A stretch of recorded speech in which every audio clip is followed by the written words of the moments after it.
Welcome to the fourth workshop in the Effective Teaching Workshop Series. Today's is Culturally Responsive Teaching, Small Group Dynamics and Beyond with Active Bystander Training with our esteemed presenters, Drs. Alysia Kwiatkowski and Jennifer Meka. I'm not really going to go through the original PowerPoint with you. I just want you to know that there are other workshops and other series that we also present. We're doing good clinical practice on Tuesdays. We have 2 more of those. Responsible conduct of research is coming up in March, going into April, and scientific communication will be after that in April as well. And you will be receiving information on those in the future.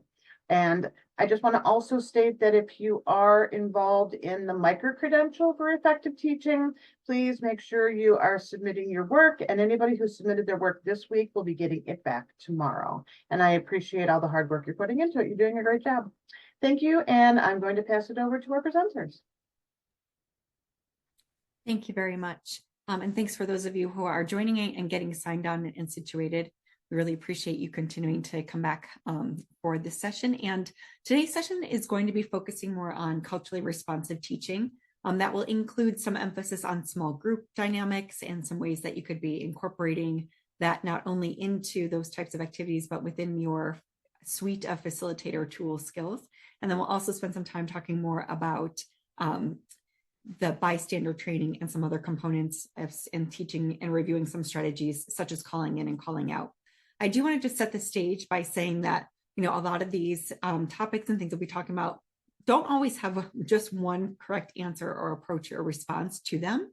And we all have had different experiences, different lived experiences, and also different experiences with other individuals. So I want to just upfront just share that these are not always easy conversations, and we really appreciate your willingness to participate in them and to acknowledge and recognize the fact that, I know for myself, it's still a growing experience and always learning something. And there are different experiences I've had in the past or different situations that after going through additional calling in and calling out training or participating in others, I have now other ways that I might have handled those situations in the past. But again, I think that acknowledging that this is an opportunity for all of us to grow and improve our skills, and we'll greatly appreciate your sharing what some of those experiences have been like or how you've handled situations, but also knowing that oftentimes there is going to be many ways that you might do that. And some of it might depend on the group you're working with, as well as your own comfort with facilitating or leading or handling these conversations or responding to things that come up. So our objectives, can just briefly go over those with you, but again, we'll be thinking more and talking about some of the effective strategies and key characteristics of culturally responsive teaching, discuss some ways to recognize and use it and to pull in students' experiences and diverse backgrounds and identities within the learning process, both from selection of materials that you might be using within instruction, thinking about your overall curriculum, instructional approaches and topics, as well as, again, of course, assessments. We will also spend a little bit of some time just giving you some additional tools and ideas for how you could be effectively establishing a safe or brave learning environment, whether that's within small group settings or a medium-sized group, or depending on how small is for you. Practice some of those strategies to support critical conversations, such as calling in and calling out, and then to have an opportunity for you to share and debrief and discuss some of those different ideas, as well as revisiting some of the planning that you've been doing thus far as a part of the series. So we'll be revisiting some of the objectives and ideas for instruction that you've talked about so far, and then be layering in and adding in some of the things that we'll be focusing on today, and give you some time in breakout rooms to be able to do that.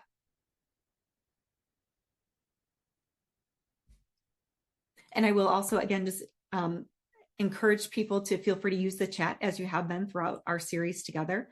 Or if you feel more comfortable, or if you're not in a place where you might be able to be using the chat, feel free to raise your hand or unmute yourself and participate that way as well.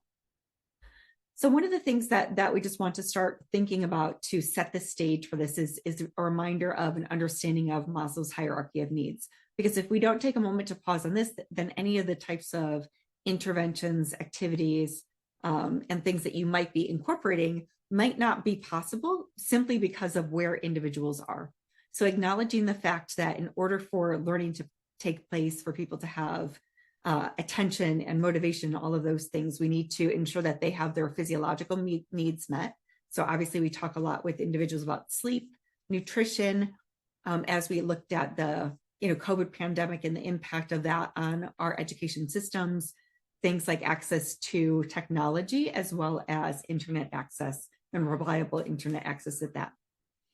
Safety, thinking about, the security and just feeling like you're in a safe environment, but also that there's some type of, I'm going to say, stability to that situation for you, whether that's thinking about your actual home environment or even the school that you might be going to, because I know that oftentimes individuals might be moving from one K-12 building or district or things like that, as well as in higher ed, we see some of those same things related to retention as well. And I think also the notion of psychological safety, which, as we move up in the pyramid, a lot of these higher level items get tied into as well. But there's also the concept of feeling psychologically safe and being able to participate and being able to be fully present and feel supported, which is a lot of what we're going to be talking about today. But just to note that safety doesn't necessarily always mean in the physical space. Yes, thank you very much. So then as we move up again, that sense of belonging. So that's within your friends, family, peer group, or any other type of group. So being able to identify some of the individuals that you connect with. And there's also opportunities for us as educators to be a little bit more intentional about setting up that safe, supportive, collaborative learning environment where individuals, regardless of their backgrounds or level of achievement or potential future career goals, all feel as though they have some sense of belonging and can connect with individuals in a variety of different ways.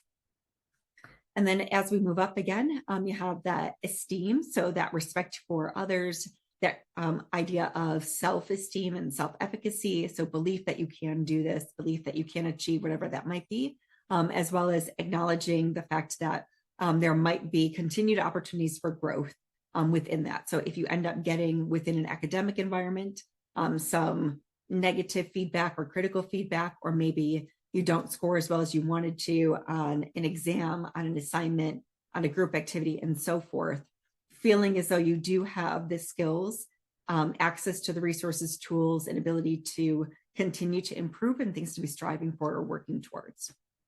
And then if we get to that top level, that idea of self-actualization and ensuring that, as we go from looking at some of the basics at the bottom being met, that's what needs to take place in order for us to get to some of those higher levels as well.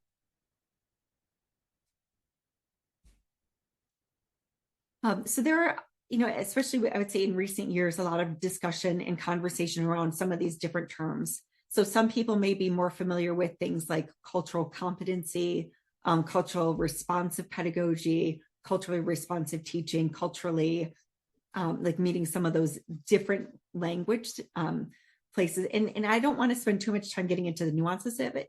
Part of why we personally, Dr. Kwiatkowski and I, when we talk about culturally responsive teaching, the reason that we look at that instead of cultural competence is that from our perspective, one of the things that we recognize and acknowledge is the fact that it's really hard to necessarily achieve a set, more final state of competency, right? We feel as though that there really isn't one end goal there. And if you look at some of the literature in which they're talking about theoretically looking at cultural humility, cultural competency, culturally responsiveness, there are some differentiating factors there, but most of the literature around cultural competency, or in terms of people who might be looking at being not as, I don't want to say opposed, but people who might be as willing to use that language or use that framework is more because, again, wanting it to be looking at as something that we're always having opportunities to improve upon, learn, and continue to grow.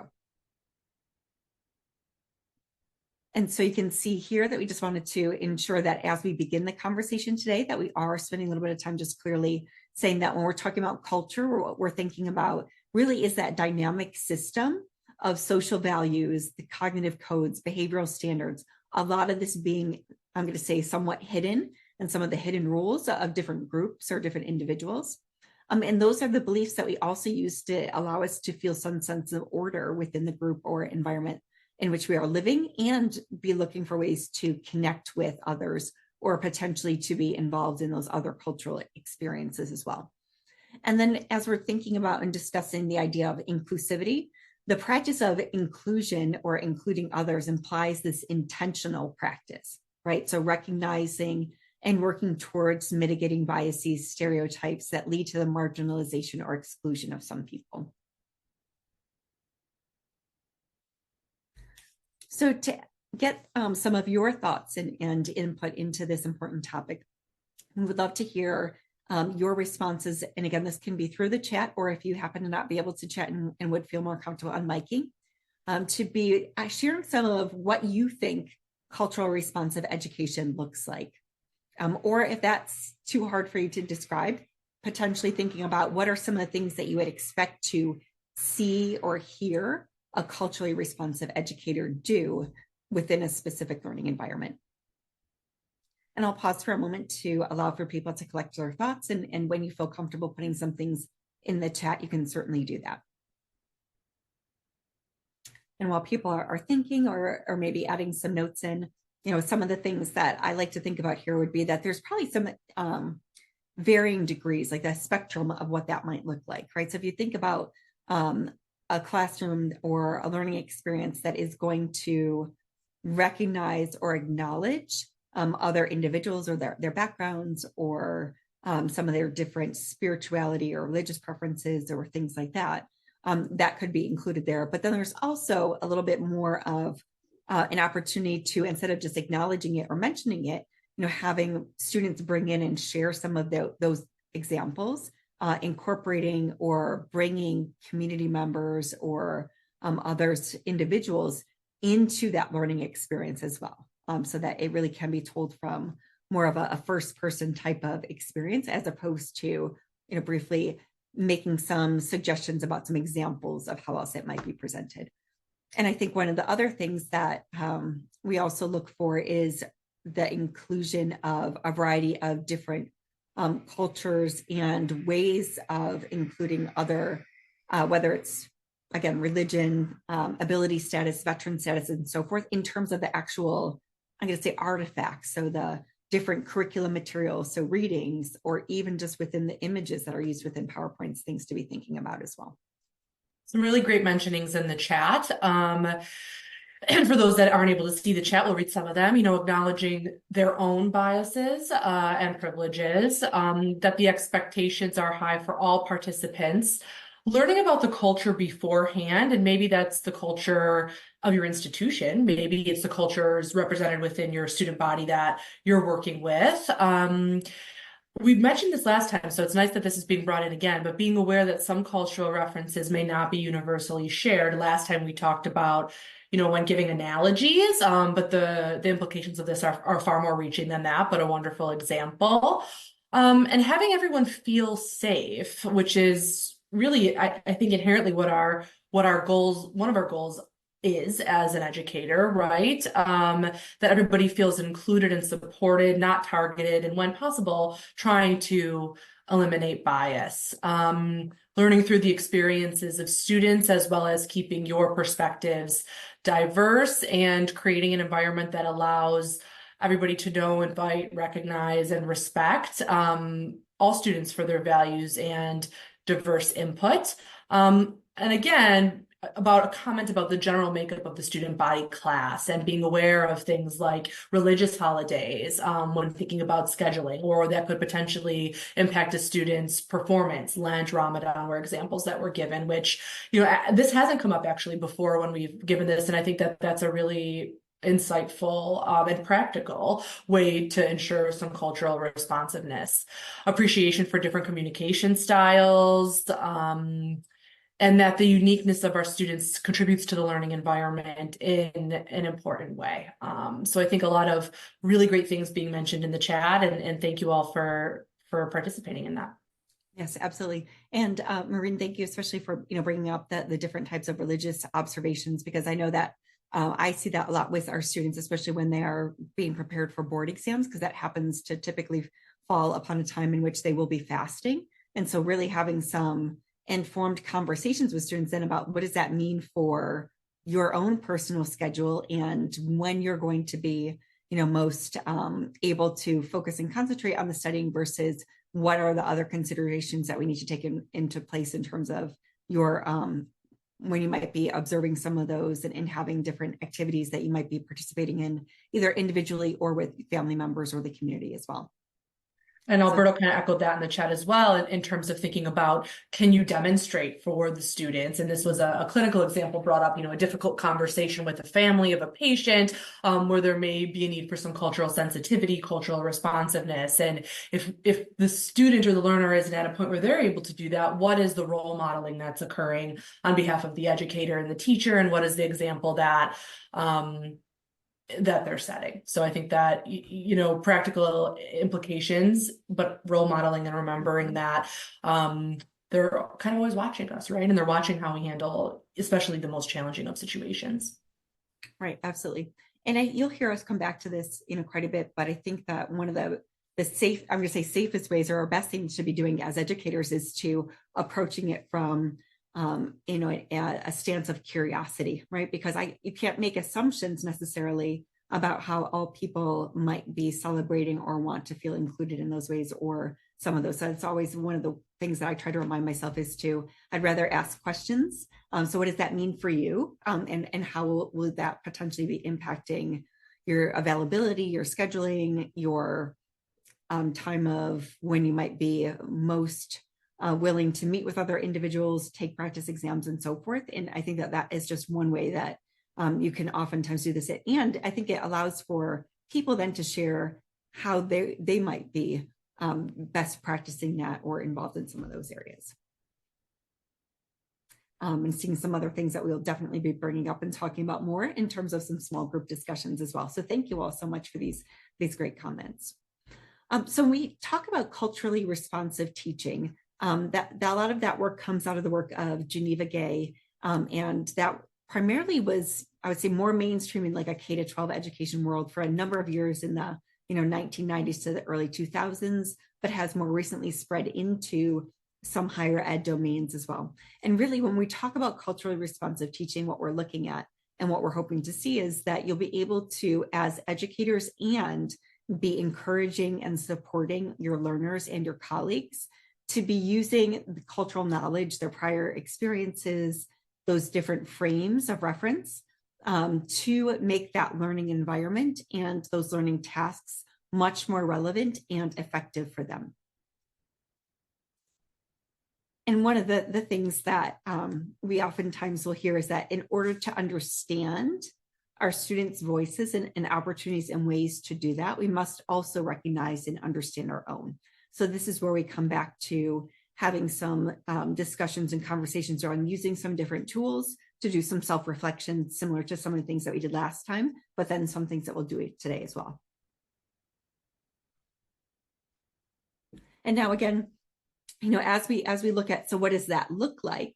There are a lot of different models and there are a lot of different frameworks that you might see and that you might find. One of the ones that I have used in the past when working with educators, and that many of you might have seen in different ways as well, because this is one of the ones that I think is a little bit more mainstream in terms of more broad education approaches, comes from the Guide for New America. And these are 8 competencies for culturally responsive teaching that they identified. So these include some of the things that we would hopefully expect to see within the classroom or within a learning environment that is reflective of culturally responsive teaching.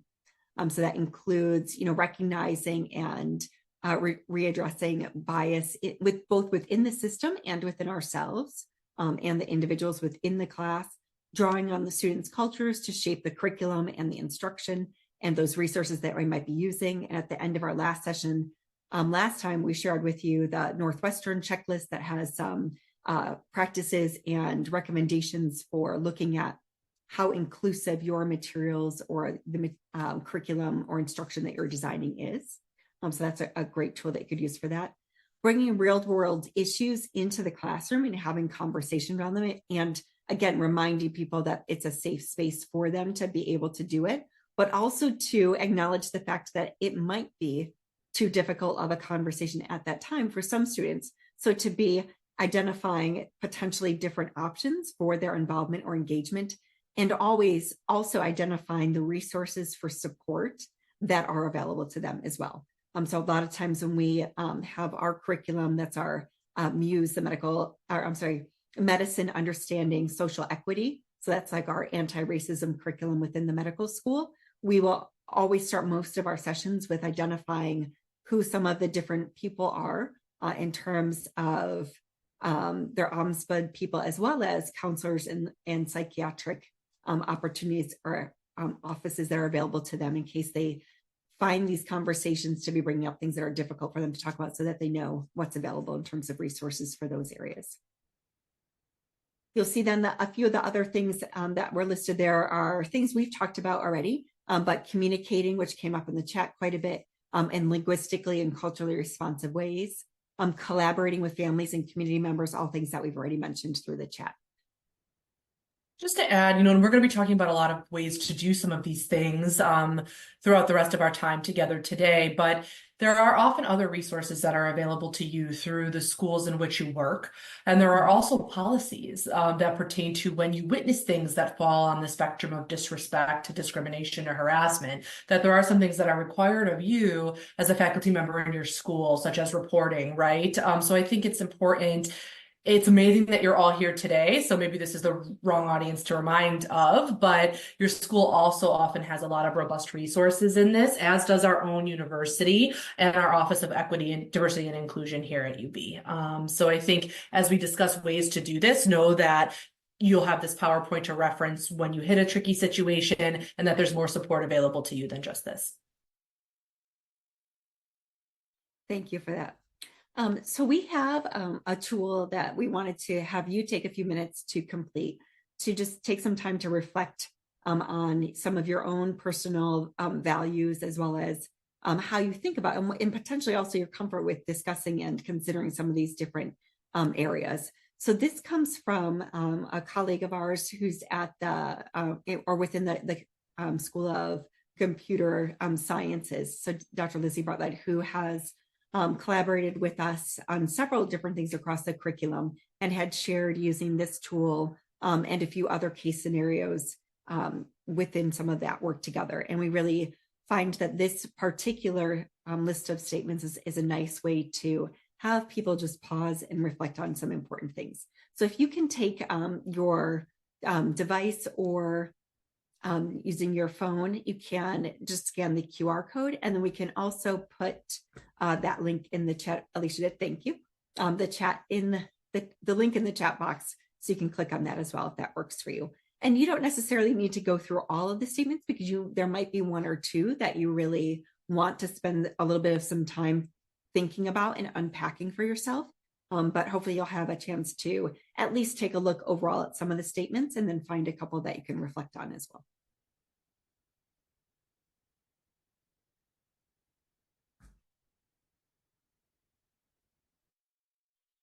And before we move on, I do want to just take a moment to connect this back actually to our session last week. So in our last week's session, we had talked a little bit more about some different types of like warm-up activities or active learning strategies to connect with people's prior experiences or prior learning, or anticipation guides, or anticipatory sets sometimes is what they're referred to. So this is one example of one of those techniques and one of those strategies that you can use.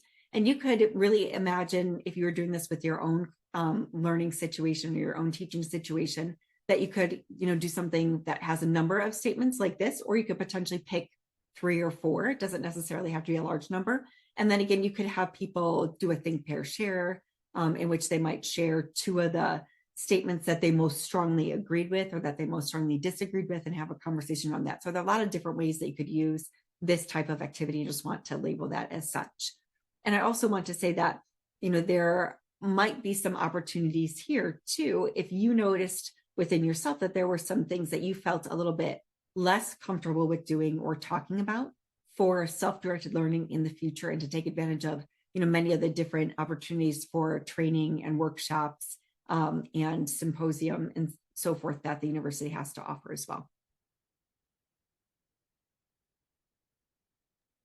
So I think as we move on, we're going to change gears a little bit and start to really dive a little deeper on the spectrum of things that we may encounter, and what are some possibilities in and tools that we can use as educators to address this. So first, just going to do a little bit of a perspective exercise. I'm going to read it to you, and it is a clinical example, but it's easily translatable to any of the fields that we work in. So I want you to imagine yourself as the subject of the story and think about how you might want the people around you to respond. So you're a third-year medical student on your first clerkship, so in your first clinical experience, your first clinical rotation, and you were sent to see a patient who was just admitted to the hospital. As you walk into the room, you feel the weight of your short white coat bogged down by all the tools that you carry along with you. Like a security blanket, you have your stethoscope, you have your books, you have your pocket medicine book, your reflex hammer, your notebook, which you plan to write down the patient's history, but you also just pre-populated everything that you need to know about that patient onto a sheet of paper that gives you the cues for what you're supposed to ask them. The different aspects of the history help to jog your memory. And as you go along, you're walking and thinking about the patient's chief complaint and some of the questions that you're going to specifically ask them. You walk into the room and you introduce yourself as the student, and the patient says, "Oh, I'm so glad that you're here. My tray's over there by the trash can." And so we'll give you a couple of seconds to reflect on that and how that would make you feel if that was something that you experienced on your first clinical day, or maybe it's your first day of a new job when you're working with somebody on your team or somebody that you're supposed to serve, right? And they didn't know who you were, but they made an assumption on the basis upon which you look and made a statement like that. So we'll give you a couple seconds just to reflect on how would you want somebody to respond.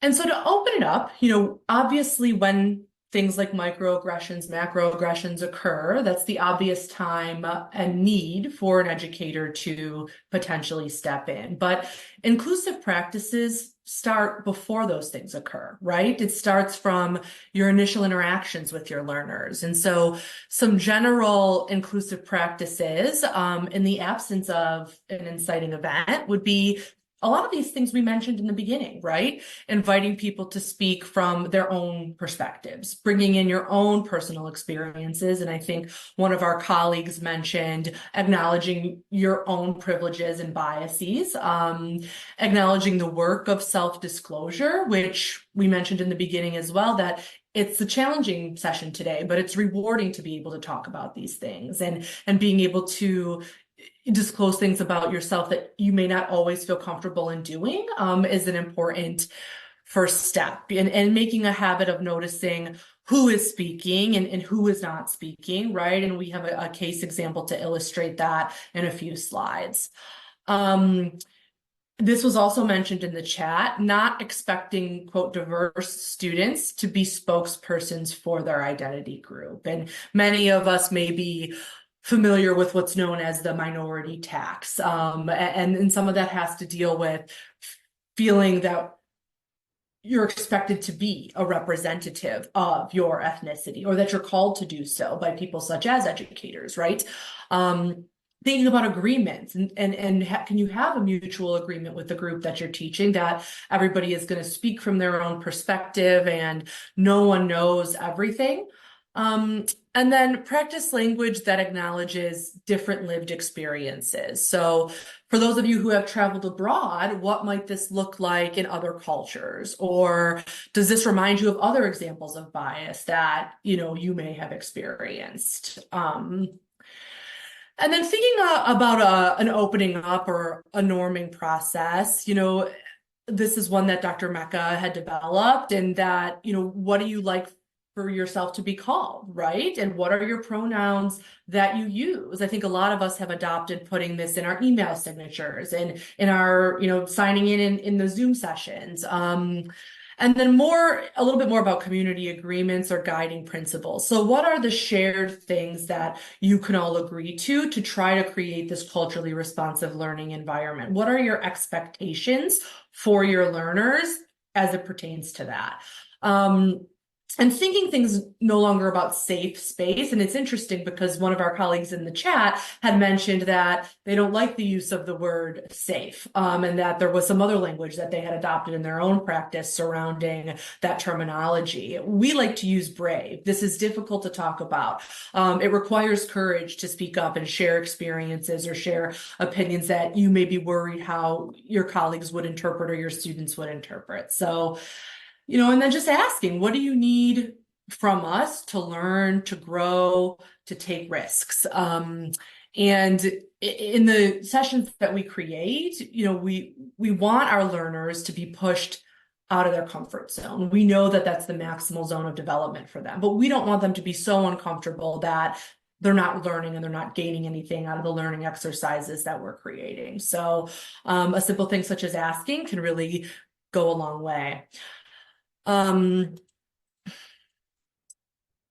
There is a spectrum, right? There's a spectrum of disrespect and racism that is encountered, and things can range from microaggressions, which can include negative stereotypes, jokes that shame and humiliate, to discrimination, right? Refusal to acknowledge contributions, not listening, speaking over people, favoritism, making faces, rolling eyes, or making assumptions about what someone can or cannot do. More egregious than this, harassment, right? So hostile notes, emails, verbal abuse, inappropriate touching, requesting of sexual favors, and then obviously at the other end of the spectrum here, hate crimes and sexual assault. And so it's a huge spectrum of what we may encounter, but we must acknowledge that these things happen, and they do happen often. And we're hoping to guide you in the next, bit of time that we have together on ways for you to intervene and when to recognize when intervening is an appropriate step. And so intervention strategies are, another term for this is active bystander, right? You were a bystander to something that occurred. How can you act on that? And the first step of this is really noticing what is going on. And again, this can be applied in any of that spectrum that I showed you on the previous slide. Acknowledging it, noticing it, and then interpreting it for yourself, right? You're going to ask yourself, is it appropriate to intervene in this setting? Is there a better setting where it would be appropriate to intervene? Is now the right time? Is intervening at all appropriate? And the caveat to this is recognizing that by not taking action, this can be interpreted as agreement. You did not, call out or call in the situation that occurred. You did not acknowledge it. And for your learners, they interpret it as that not being a priority for you, or potentially you being in agreement with what occurred. So feeling responsible, right? As educators, we are responsible for the learning environment. I feel that I'm very responsible for the learning environment and the work that I do. And seeing yourself as part of the solution, right? Educate yourself on what to do. And you guys have taken a big step here, right? And then intervening, taking action to keep yourself and others safe. And again, safety is a broad word that can be physical safety, psychological safety, depending on the circumstances. Question in the chat about negligence, and I think that pertains to the previous slide. So yes, I think if you're, when we talk about a spectrum that occurs, it does fit in here, right? So, depending on the situation and the specific circumstances surrounding it, that can be a form of discrimination, right? Or maybe it's not so egregious and it falls more in a microaggression territory, but, favoritism or giving opportunities to certain groups over others and neglecting, groups based on any characteristic for sure counts in the spectrum. So thank you for asking that question. And so after we have recognized it, after we've interpreted if it's an important time to intervene or not, then there are some options for us, right? So, and generally these fall into two larger categories. Calling out. So calling out strategies are used to let someone know that their words or actions are unacceptable and will not be tolerated. It's used to interrupt in order to prevent further harm. It's likely going to feel hard and uncomfortable, but typically is necessary. And it allows the group to hit the pause button and break the momentum. When we think about calling in, this is used to explore more deeply, to make meaning together, to help to find a mutual sense of understanding across a difference. It's used to understand and learn more. It's used to help imagine different perspectives, possibilities, or outcomes. It provides for multiple perspectives and can encourage paradigm shifts. And it's focused more on reflection than reaction. And again, whether you use a calling in or a calling out strategy for any specific examples, including the ones that we're going to present to you, it doesn't mean that one person is right in the approach that they used and another is wrong. As Dr. Meka stated in the beginning, it's a personal response, and how you choose to act is not going to be the same as the next person. The other thing to think about here would be that there can be combinations of these. Maybe a situation occurred where you had to call out the situation immediately, but maybe it's followed by a debrief with your group, which you use different calling in strategies. And also to recognize when is the timing for calling out appropriate and calling in. Maybe the calling out happens immediately, but the calling in happens at a later time when emotions have calmed down a bit and everybody can approach it with a fresh set of understanding. So again, these strategies are individual to you, they're individual to your learners, they're individual to the circumstances in which they occurred. One thing that I do want to talk a bit about before we go into some specific examples is the notion of stereotype threat. So this refers to the risk of confirming as a self-characteristic a negative stereotype about one's social group, which can then impair performance. It's particularly salient for individuals who are underrepresented in a population. For us, we say underrepresented in medicine, and it's different according to the disciplines and schools with which you work. And it can be triggered by situational cues. There's a really great article that had come out in Academic Medicine in November of 2020, and we'll share these slides with you so that you can access this on your own time if you want to delve a little bit deeper. But this is again looking at a clerkship student, which is you're brand new to the clinical realm. You've completed your first 2 years of medical school in the classroom, and now you're working clinically.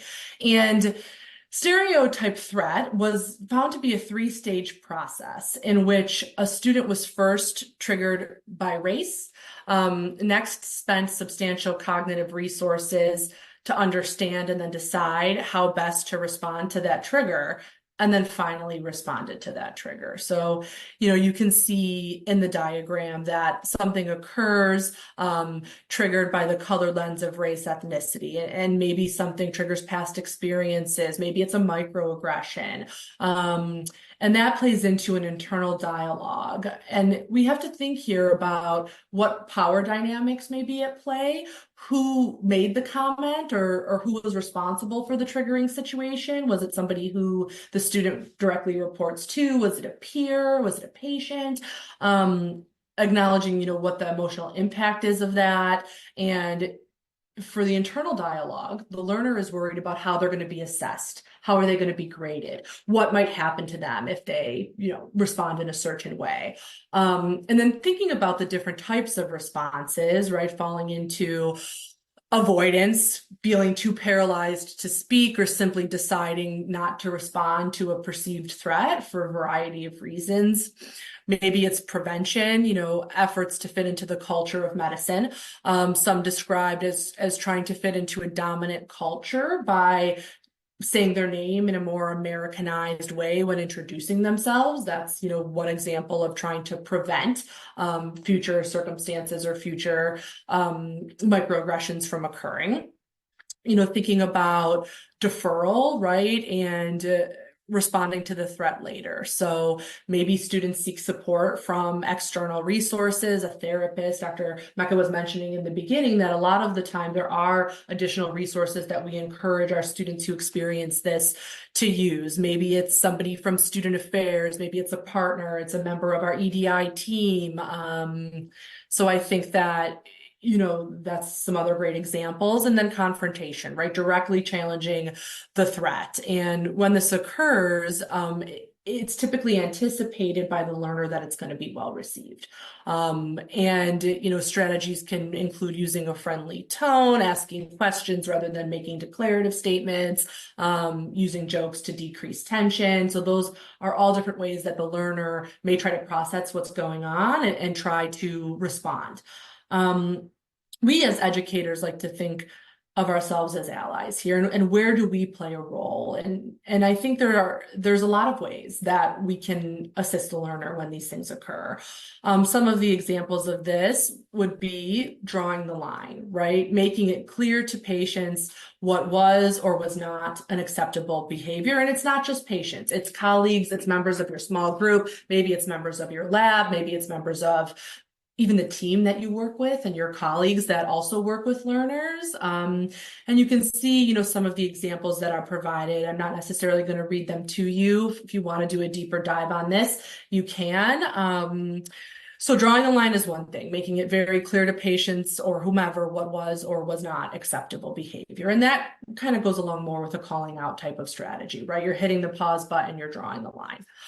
Being reassuring. So reassuring that, whoever's being taken care of is in good hands. So in the example that we had initially shown, right, where that student had gone in and, was interpreted as being the janitor, and there was a comment about the tray. Well, what's the role of the educator there? It's going back into that room with that learner together, talking to the patient, assuring the patient that they are in good hands with the doctors who are caring for them, right? And acknowledging that that individual is a student physician or is a doctor or is a nurse or is an occupational therapist, right?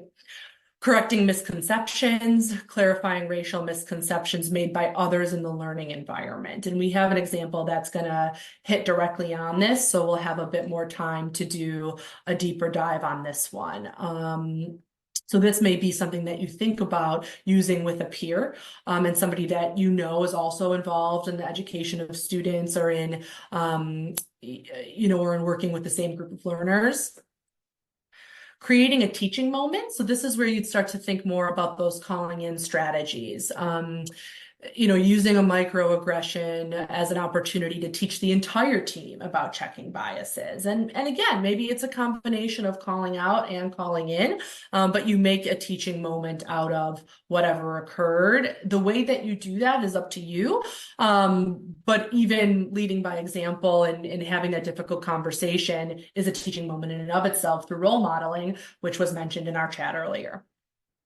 Reflecting afterward. So if you missed the opportunity to intervene on a microaggression, then you still have an option to do so, right? You can return to the episode later. You can reflect on what occurred. And maybe that occurs with the same group of learners, and hopefully it does. But even if it does not, then it's a learning moment for you. It's something that you will carry with yourself the next time you go to teach that course, or the next time something similar happens, you will have learned from the experience that had occurred before.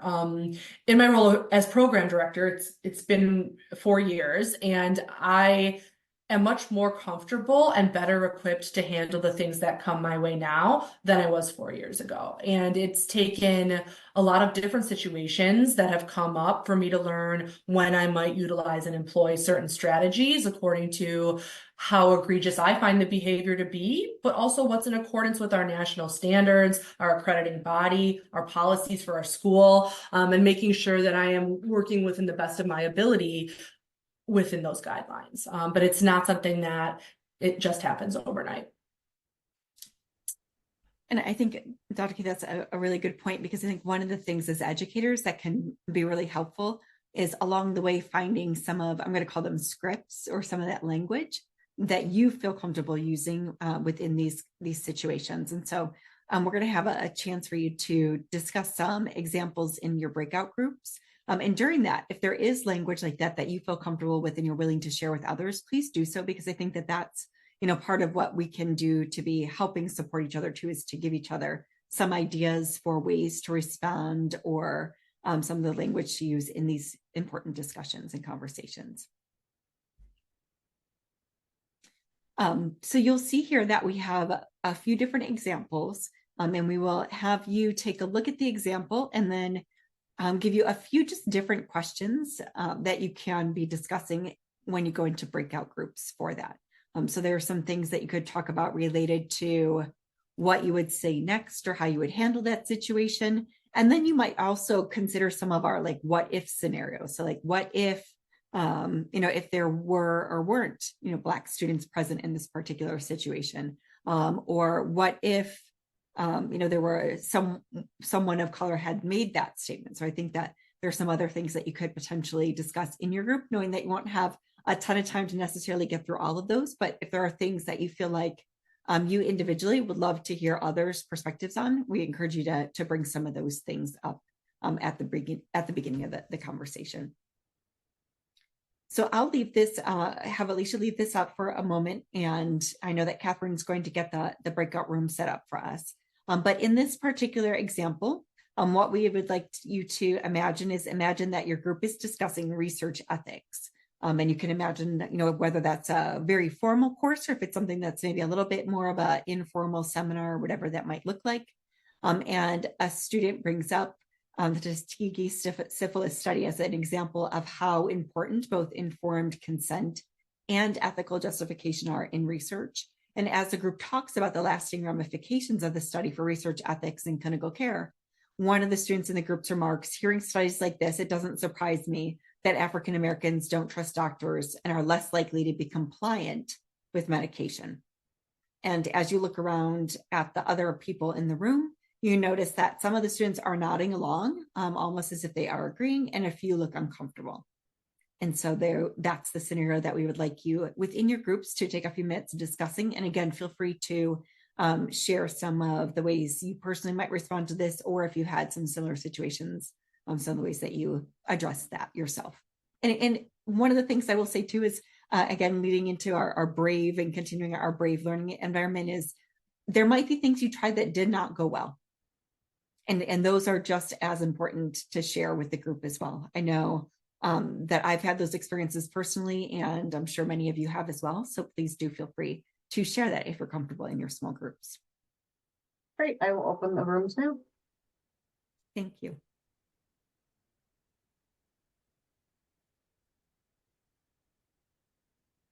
Thank you all. And I know that some of these conversations certainly could take longer than the 5 minutes, but hopefully you had a few minutes to talk about some ideas or responses, or maybe even share some of your own experiences that might have been similar. So before we go over and talk more about some key points related to this particular scenario, would love to see if there are individuals who are willing to unmute and share some of what their group talked about, or again, if you feel comfortable putting some things to the chat, you can certainly do that as well. I'll summarize what we discussed about in our Thank group. you. So we have a nice mixed professionals in our group, and he expressed that similar situation happened to him with African American patient, and the lack of trust is really what perpetuated that type of conversation that come up. But in that particular scenario, we agree that we should dig in and provide the participant the opportunity to elaborate more about nodding the head and perhaps talk about the connection and acknowledge that it does exist in the medicine professional community. Systemic racism does this, and develop trust with them to share and recognize that it does happen, but some specific example of how we as a group trying to address that issue and that problems. I think that's mostly what we talked about, unless I forget something. You can talk. That's great. And I think a lot of, so hearing mostly calling in strategies there. Mm-hmm. So making a teaching moment out of it, diving deeper, exploring more, trying to come to that shared understanding. So that's really great. And thank you for sharing that. In the chat, assumption of good faith. using maybe Socratic method, like that, to establish evidence of belief. So what is the evidence, right, that you have to support your claim? Had clinicians and non-clinicians in another group, and discussed recognizing that the mistrust and leading with empathy in our responses, but also focusing on strategies to build trust and calling in. So similar, making it a more positive learning conversation.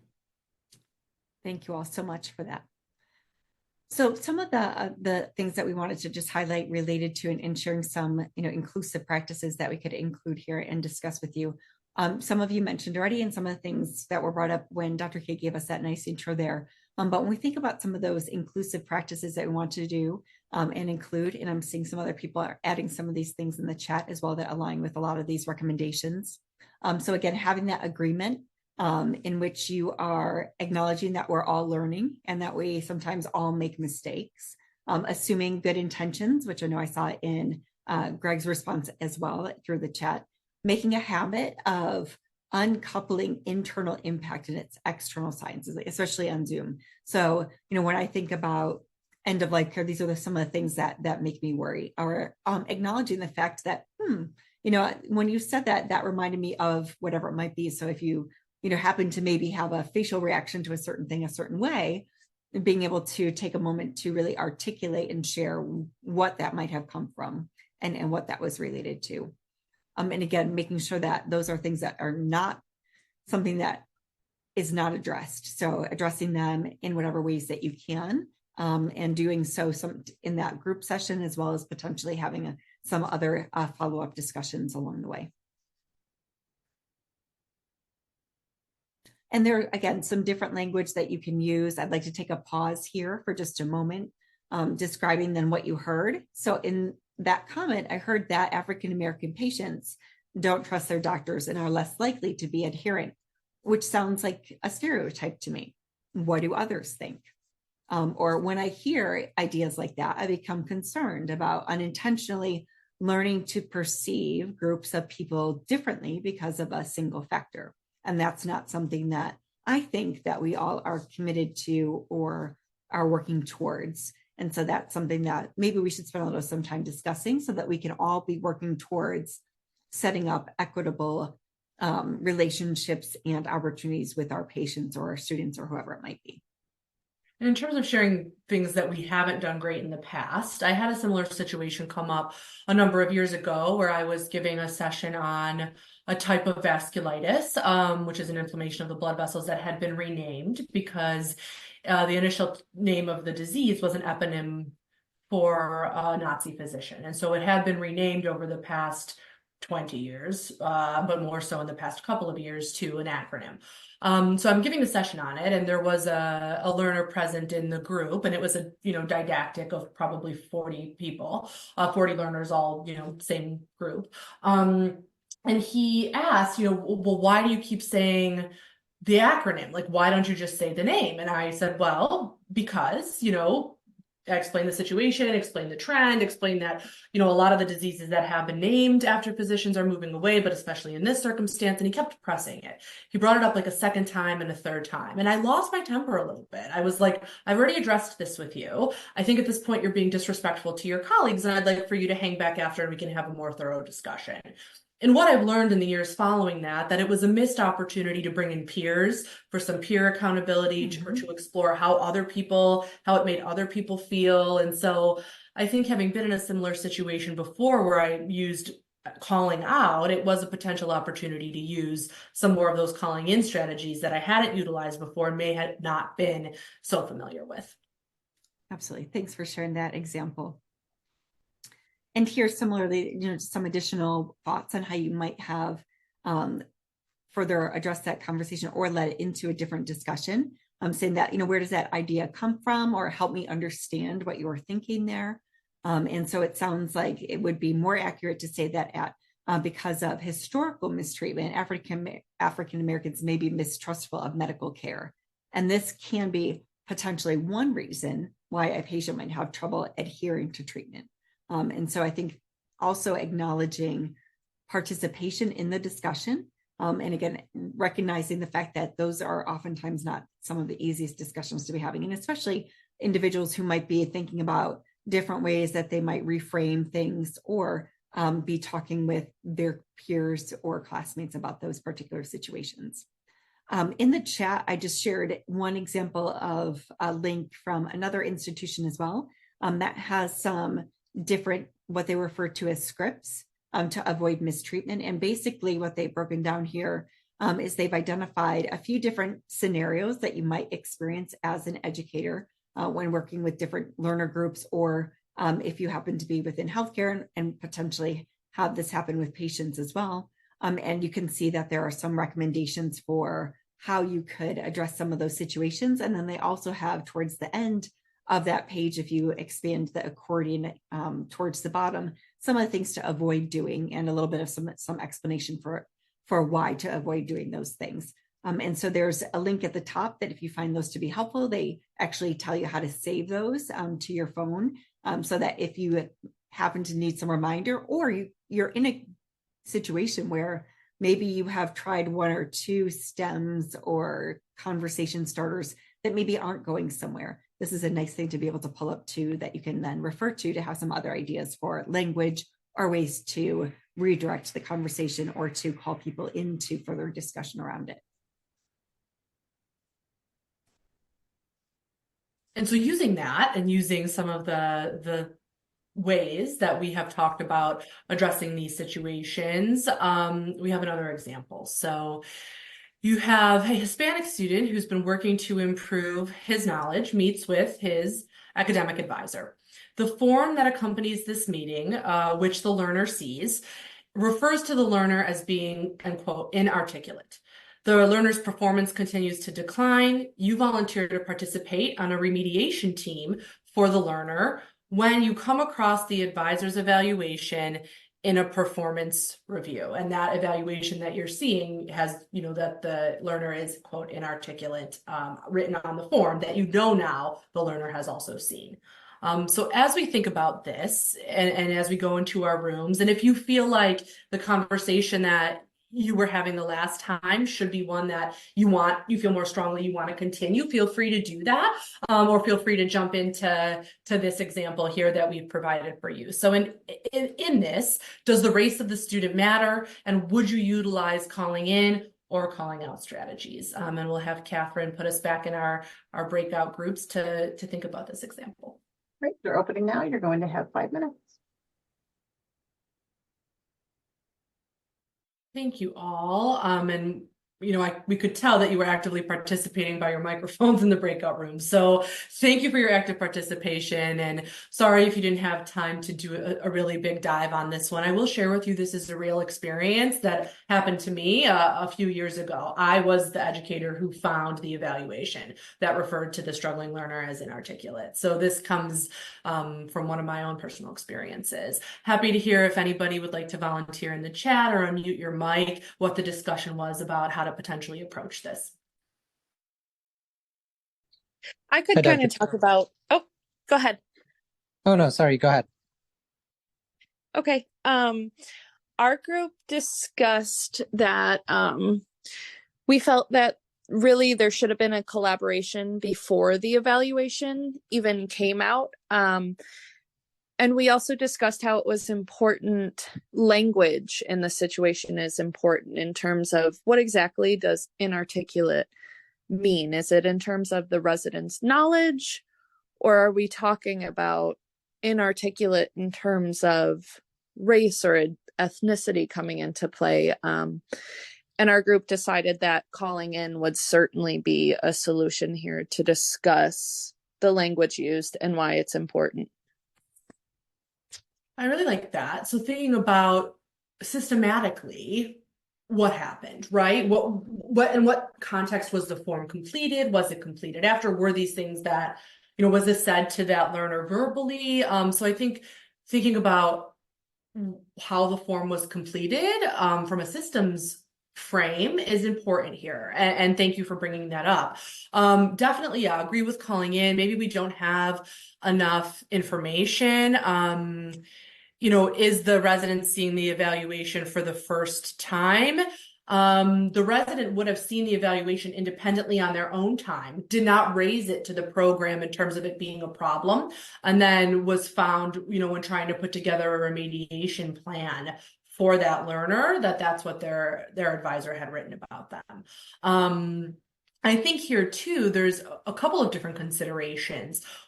What was the impact on the learner? What would you might think about in order to support that learner and assess how they felt about it? And then there's the issue of your peer, your colleague who wrote that evaluation. And so, making sure that you have clear details and understand the system behind it. Definitely. What I can tell you from this example is that it was a colleague that had previous similar issues in the past. And so, of course, the way that we approached this was at a bit of a higher level due to those previous experiences. Yes, the race of the student matters. It affects the communication style. Calling in would be the preferred approach to encourage and find ways to facilitate communication with and support the learner. Exactly right.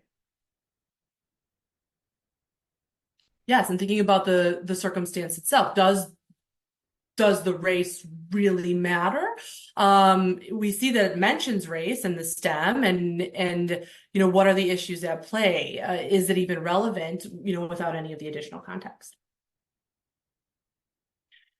The third example that we have for you, we're not going to do, but we have one last breakout room. And if you find this one to be really compelling for you, then it may be worth a little bit of a deeper explanation. So I'll quickly read it. You begin in a new lab and the team seems to have good rapport going. They like to joke and banter, mostly about things like the bills or the tray the Sabres just made. Today, while waiting for the weekly lab meeting to start, the conversation takes a different turn, and one member of the team asks another directly, "Have you had a transgender student before? I don't understand it. I don't think hormone treatments should be allowed." And so thinking about, would you still use calling in? Would this be a time to call out? Would you separate, what would you do? And you can choose to explore this one a little bit further in a couple of moments. And so when we think back about inclusive practices, we also want to, and we touched on this in the active learning session that we did last time about content, right? And to the extent possible, including a wide range of perspectives, experiences, background in your didactic materials, and also to be attentive to the cost and accessibility of these materials, right? If you have a required textbook that costs $500, is there a way to make that free or accessible for all of your learners? Because learners with lower socioeconomic status and lower means may not have the same accessibility to required resources. That isn't something that we have talked so much about, but it is an important point to consider. Being transparent on your content choices and on your course design and following something like a backward design framework that we've reviewed with you is a great way to do that, coupled together with that Northwestern resource or the Upstate resource in order to, do a check for bias, right? Naming and discussing the agendas and the historical biases of your field and your department. When you're able to incorporate those into your curriculum, and maybe it's a verbal statement that you acknowledge and you say, in terms of the history of your field or the history of your session, where does it come from, and what are we not considering, and whose voices haven't been heard, and whose contributions may potentially have not been mentioned. When thinking about assessment, you want to make sure that your assessment criteria are explicit. And how do those assessments relate to your learning goals? Again, backward design. You have your goals. How are you going to assess the goals? Is that readily transparent and available for all of your learners? Do they know how they're going to be evaluated? When we showed that slide about stereotype threat, one of the things that contributed to internal dialogue was how would a response contribute to how the learner was being assessed. And so being really explicit about that when possible can help. Giving learners multiple ways and repeated opportunities to reflect upon and demonstrate their learning and growth. Creating opportunities for learners to make their learning visible to the full learning community to help build solidarity as opposed to competition around assessment.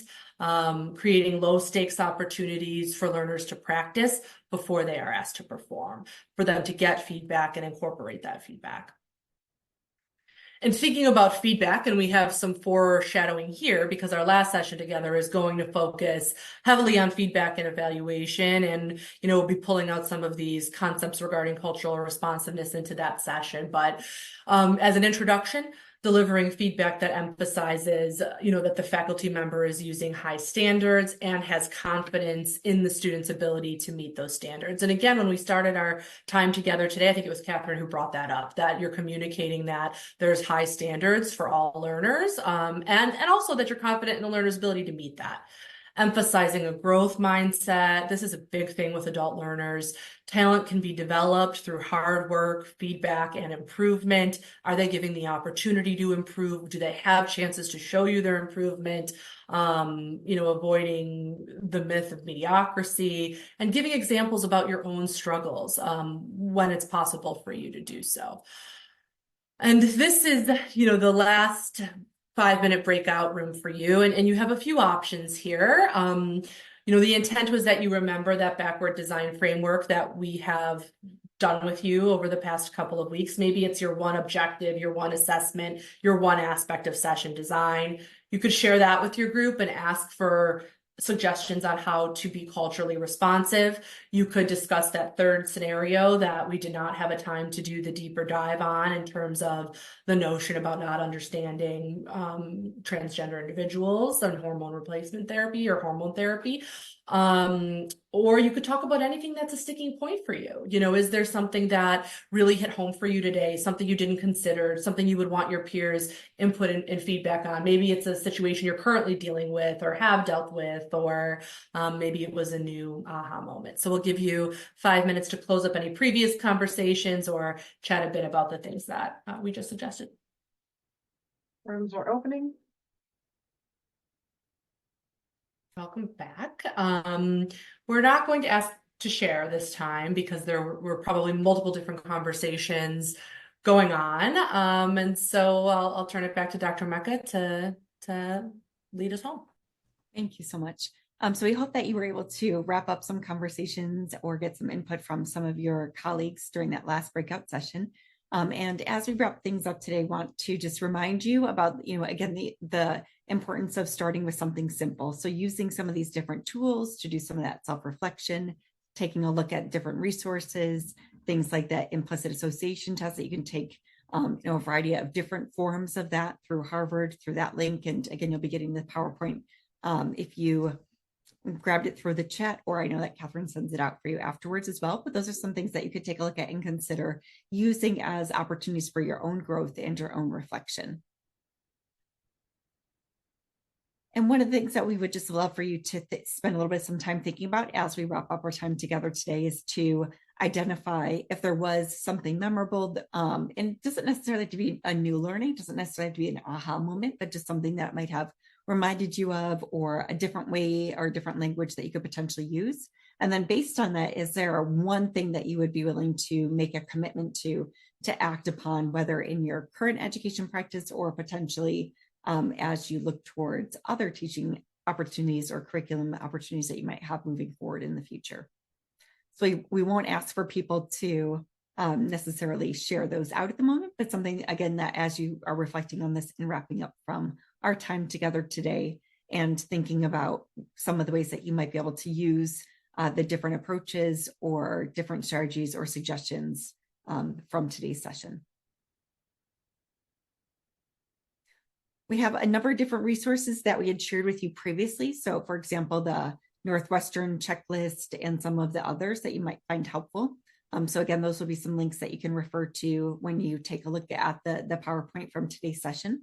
But we, again, thank you so much for your continued discussion, participation, and engagement. And we hope that you are finding some ways that you can incorporate this into your current teaching practice, as well as some opportunities to potentially share some of this with your colleagues as well.